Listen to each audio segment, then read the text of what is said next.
AfterMASH returns for its second season. Thank goodness. And they've added this guy. He is not Dan Ackroyd. No, no, I am not. His name is David Ackroyd, but I think they're spelled the same, but no relation. No, actually, his is spelled A-Y-K, and mine is A-C-K. But they are the same name. It's, we once had a conversation about it many years ago. And his family is all from the same part of England that mine is, but they emigrated to Canada, and mine emigrated to the United States. So it's an English name? It's an English name. Ackroyd. It means literally dweller in the oak. Yes, and how does that relate? Does that have anything to do with anything? Not that I can figure out. No, nothing to do with anything, except that we did speak of it, and it's interesting because there's a lot of similarities in our family background. There's a lot of clergy in his family. There's a lot of clergy in my family, although he's Anglican and mine was Methodist. But it was an interesting conversation. It's been very interesting because of the role you originally played on Dallas. If you will recall, let us go back about 6 or 7 years ago. I remember seeing the pilot on Dallas, and this guy was Gary Ewing. That's right. Then, when we got into the series, I said, who is that blonde man who was playing Gary Ewing? That doesn't look like the guy that I saw. And of course, Ted Shackelford got the role. Now, you know, Dallas is off and running and doing so well. What happened? What happened was I turned down the part when it went to Knots Landing. I loved doing the first 2 episodes of Dallas. It was a lot of fun. At that time, nobody had any idea that that show was going to be a success, of course, and it was a nighttime soap, and everybody was sort of saying, will this go, will it happen? So everybody was very loose, and we had a great time, and then it became successful, and David Jacobs, who created it, and decided to spin Gary and Val off into Knots Landing, and they sent me a script, and I just wasn't crazy about it. I thought the character had been, something essential had been taken out. And also I had another offer at the same time, and I chose that, and it lasted 4 episodes. But you can't know those. No, and it was absolutely the right choice for me, and I'm very happy for Ted. Ted and I were on a soap together in New York, and it's what's wonderful that he's playing. And he does it very, very well. Yes, he's very good. And you know, the odd thing, are you aware that Knots Landing was actually written before Dallas? Was it written? Yes, Oh, it was the original one, and then they went ahead and filmed Dallas, and Dallas was off and running, so then they went back and dragged that off the shelf. That's very interesting. No, I did not know that. Well, if you've been watching AfterMASH, you've seen him join the cast as a doctor with your leg is missing. The other one, you but were it is a leg, yes. In Korea. I lost a leg in Korea. He was a surgeon at a battalion aide, which is right up in the front lines. And we haven't revealed yet how he lost the leg. As a matter of fact, I don't know how he lost the leg. Nobody said. Let's make up something. Oh, well, as I said in one of the show, I don't want to reveal a punchline, but somebody asks me, one of the nurses during an operation says, how did you lose your leg? I'm trying to satisfy a woman. That's the answer, but I don't think that's true. No, let's have gangrene. Could be that. Oh, you stepped on a mine. And it blew blew your whole foot. It blew the foot off. And then gangrene set in, and because we can really drag this out. So they then cut it off. They cut it off. A lot of flashbacks here. Then they cut it off here. And now it's above the And knee. now it's above. Okay, so we Let's have hope it 3 doesn't go any further. operations. All right, now as an actor, okay, you've Yes. got to walk with a limp. Yes. You got to do that. How do you do Well, it to make it believable? I just simply freeze my knee. Prosthetic devices today are quite sophisticated for above-the-knee amputees, and for someone who's been on a prosthetic device for a long time, it's very difficult to tell that they have one. But 30 years ago, they were not nearly as sophisticated as they are now. And I remember my brother had a very good friend who was an above-the-knee amputee, and the prosthetic device he wore was quite large and bulky, and I remember him having quite a pronounced limp. So I use that. What I do is just simply lock my knee and hope that I remember to do it, because once in a while I forget. Well, why don't you just put an ace bandage or something on it? I did that, but you know what? After 10 minutes of that being on there, you forget it's there. What I would really have to do is get some kind of a brace that would lock.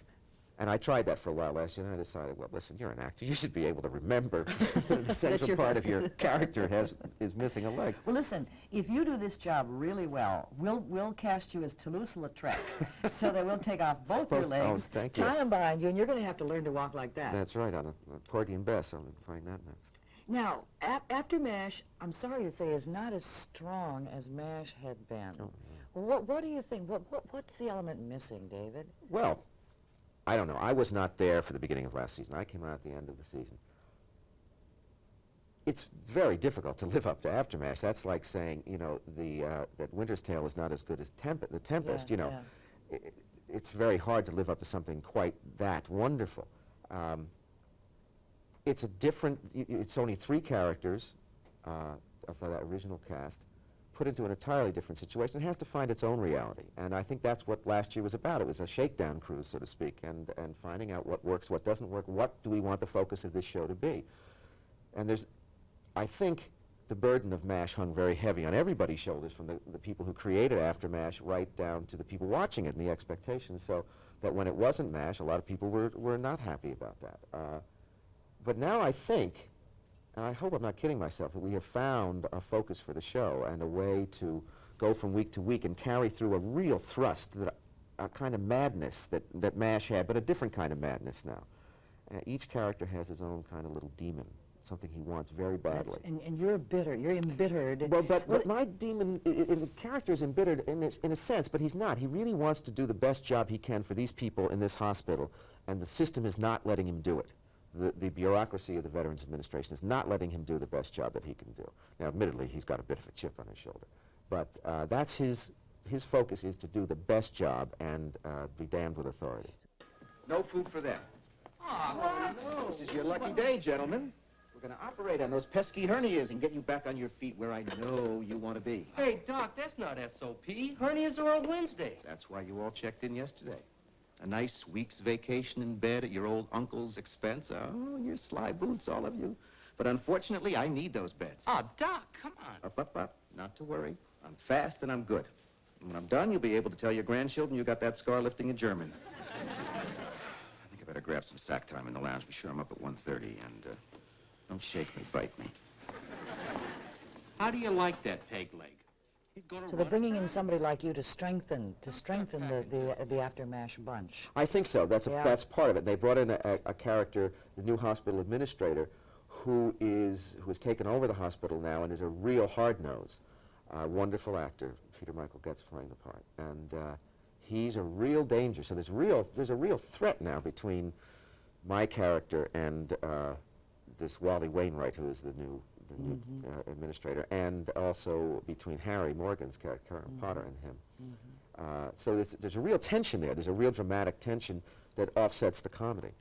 David has a wonderful background in the theater, in academic theater, at the Yale School of Drama, has a master's degree and so forth, been on Broadway, especially in a very wonderful play called Children of a Lesser God. Real special. I saw that, and when I thought about you using handicapped people, deaf, hearing impaired, as actors, and seeing the way the audience, many of whom were hearing impaired, Yes. that had amplification, it sent chills. Oh, up it was and an down extraordinary me. experience. I must say, even now, I'm getting chills when I think about it. There were certain moments in that play that every night were astounding. The moment at which, near the end of the play, where she attempts to speak for the first time, when he forces her to speak.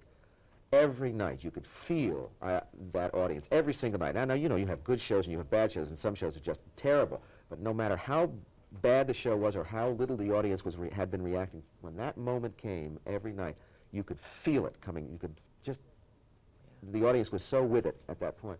An extraordinary piece of work and an extraordinary experience for me to have done. And one I'm eternally grateful for. It was amazing. Well, now, welcome to the world of series television, where it's yes. rush, and crank them out, That's folks. right. Good luck in Thank you. AfterMASH. You're handsome, Oh. handsome, embittered man. Listen, you don't have to be bitter. We're really basically swell people. We want to help you at the Oh, hospital. thank you. You come to me, and we'll work it all Okay, out. you're on. David Ackroyd is his name, and he's in AfterMASH here on 1011. Please stay tuned. There's more to come as 1011 Morning continues.